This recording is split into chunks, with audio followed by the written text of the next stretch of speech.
નમસ્કાર મિત્રો, સ્વાગત છે તમારું અરવલ્લી એજ્યુકેશન ચેનલ ઉપર. અને આજે છીએ કેપિટલ્સ ગુજરાત ગ્રીન સિટી ગાંધીનગરમાં.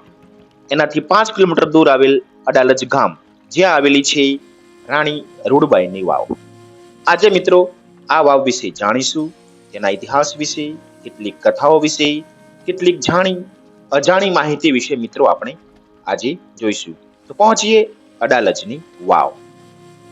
મિત્રો, વેલકમ ટુ પ્રજાપ્રેમ, સમર્પણ અને બલિદાનનું પ્રતીક સમી આ અડાલજની રૂડબાઈની વાવ.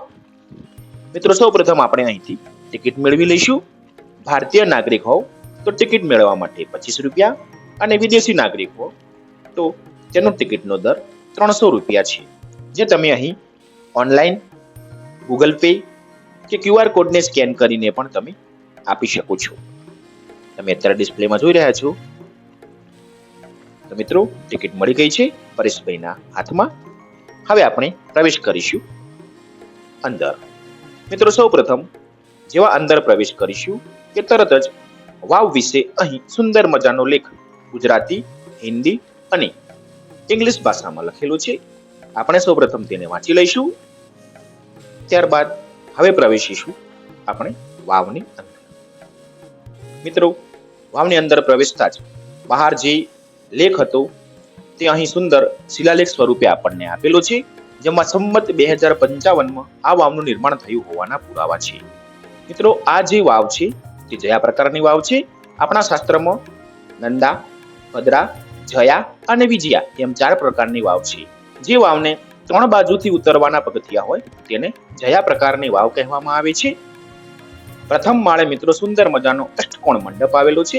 તે અત્યારે તમે વિડીયોમાં જોઈ શકો છો. અદ્ભુત કોતરણી કામ છે. મિત્રો, આ કોતરણી કામ એટલું બધું અદ્ભુત છે, આ વાવની કલાત્મક નમૂના એટલા જોરદાર છે, 500 વર્ષ પછી પણ સચવાયેલા છે. ભૂકંપ કે અન્ય કુદરતી હોનારતો હોવા છતાં પણ આ વાવ અત્યારે અડીખમ છે, જેને જોવા માટે ભારતીય નાગરિકો ઉપરાંત વિદેશમાંથી પણ નાગરિકો આ વાવને જોવા માટે આવી રહ્યા છે. સહેલાણીઓ આ વાવને જોવા માટે અહીં ગાંધીનગર જરૂર પધારે છે.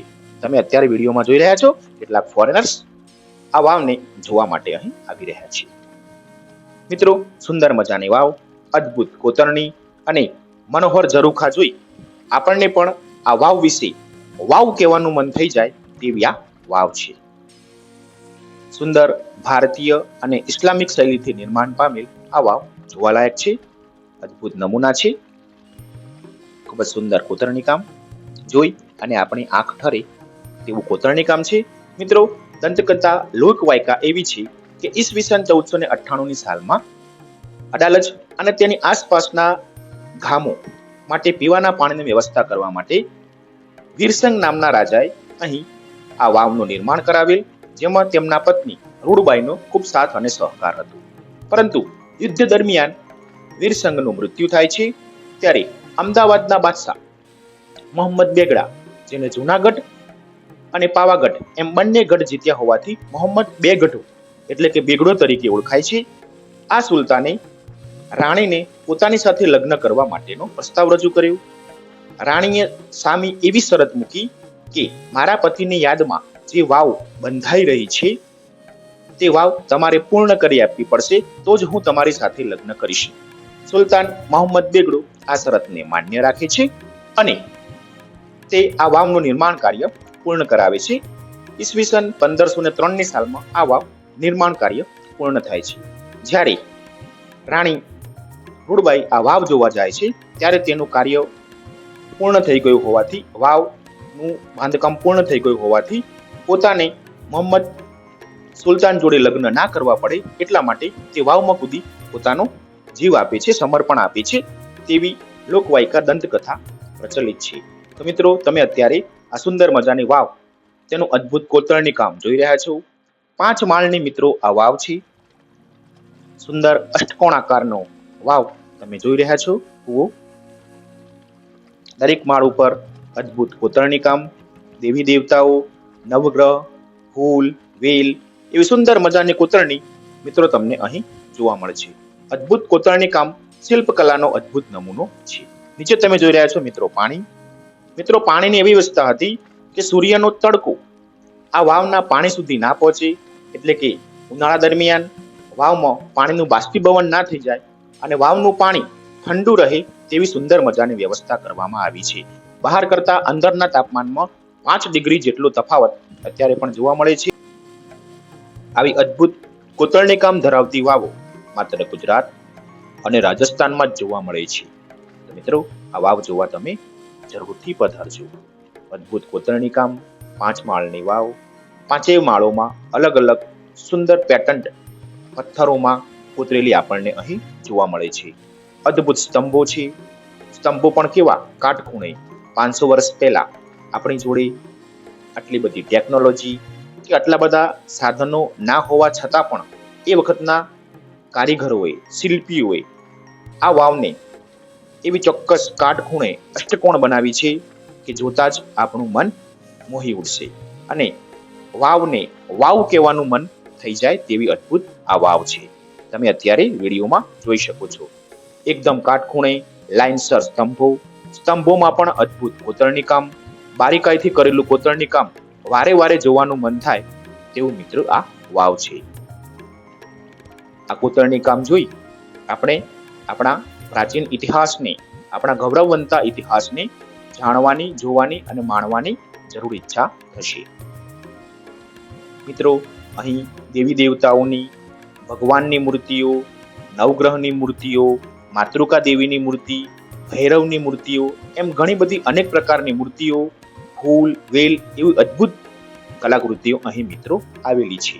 મિત્રો વાવની બાજુમાં, આ વાવની અંદર જે કલાકૃતિઓ આવેલી છે તે ત્રણેય ભાષાઓમાં, ગુજરાતી, હિન્દી અને ઇંગ્લિશ એમ ત્રણેય ભાષાઓમાં ડિસ્પ્લે ઉપર મૂકેલી છે. તમે વિડીયોને પુશ કરીને જોઈ શકો છો.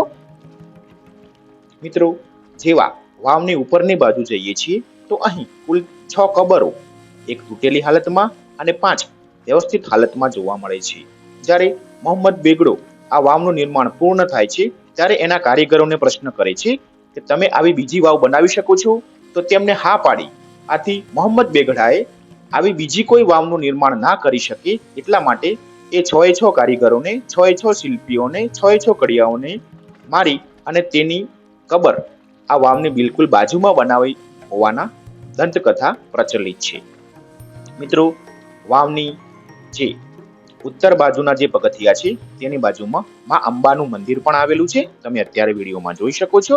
જ્યારે પણ આ વાવની મુલાકાત લ્યો ત્યારે માં અંબાના દર્શન જરૂરથી કરજો. મિત્રો આ વાવ માત્ર માણસોને પાણી પહોંચાડતી હતી એવું જ ન હતું, પરંતુ અહીં પશુ પક્ષીઓ અને ખેતી માટે સિંચાઈ થઈ શકે તેવી સુંદર મજાની વ્યવસ્થા પણ મિત્રો આ વાવમાં જોવા મળે છે. અષ્ટકોણ આકારની વાવ છે. તે માણસોને પીવા માટે બનાવેલી છે પાણી. જ્યારે તેની બાજુમાં 17 ફૂટ વ્યાસનો એક કૂવો છે જેમાં પાણી સિંચી અને ખેતીકામ માટે અથવા તો પશુઓને પાણી પીવા માટેની વ્યવસ્થા હતી તેવા અદ્ભુત નમૂના આપણને અહીંથી મળ્યા છે. તમે જોઈ શકો છો પાણી ભરવાનું થાળું અને તેમાંથી પાણીનો નિકાલ કરી અને ખેતી માટે, સિંચાઈ માટે પણ આ વાવના પાણીનો ઉપયોગ થતો હશે તેવા પુરાવાઓ અત્યારે આપણે જોઈ શકીએ છીએ. તો આમ મનુષ્ય, પશુ પક્ષી અને ખેતી એમ ત્રણેય મુદ્દાઓને ધ્યાનમાં રાખીને સુંદર મજાનું એ વખતના રાજાએ આ નિર્માણ કરાવ્યું હશે વાવનું, તે આપણા માટે ગૌરવની વાત છે. મિત્રો વાવની આજુબાજુ સુંદર લોન પાથરેલી છે. વાવ જોઈ સહેલાણીઓ આ લોન ઉપર આરામથી સુંદર મજાના વાતચીત કરી શકે છે, પોતાનો સમય વ્યતીત કરી શકે છે તેવી વ્યવસ્થા અહીં કરેલી છે. તો મિત્રો જ્યારે પણ આવીએ ત્યારે આ વાવની મુલાકાત લઈએ, આપણે આ વાવ વિશે જાણીએ, માણીએ, આપણા પ્રાચીન ઇતિહાસ વિશે માહિતગાર થઈએ. તો મિત્રો આશા રાખું છું કે તમને આ વાવ વિશે સંપૂર્ણ માહિતી મળી ગઈ હશે અને મિત્રો તમને આ વિડીયો ગમ્યો હશે. તો મિત્રો જ્યારે પણ આવે ગાંધીનગર પધારો ત્યારે આ વાવ જોવાનું ચૂકશો નહીં. અદ્ભુત વાવ, જયા પ્રકારની વાવ છે અને આ વાવની અંદર એક કૂવો નહીં પરંતુ 2 કૂવા આવેલા છે અને મનુષ્ય તેમજ પશુ પક્ષી તેમજ ખેતીને ધ્યાને રાખીને પણ આ વાવ બનાવવામાં આવેલી છે. તેનો અદ્ભુત નમૂનો આપણે અડાલજની વાવ સિવાય બીજે ક્યાંય જોવા મળશે નહીં. મોહમ્મદ બેગડાએ કુલ 2 વાવ બનાવેલી છે. એક દાદા હરિની વાવ અસારવા અને બીજી આપણી આ રાણી રૂડબાઈની વાવ, જેનો એ વખતે ખર્ચ કુલ 5,111 રૂપિયા એટલે કે ટકા, એ વખતના નાણાંમાં ટકાનો થયો હોવાનો ઉલ્લેખ આપણને જોવા મળે છે.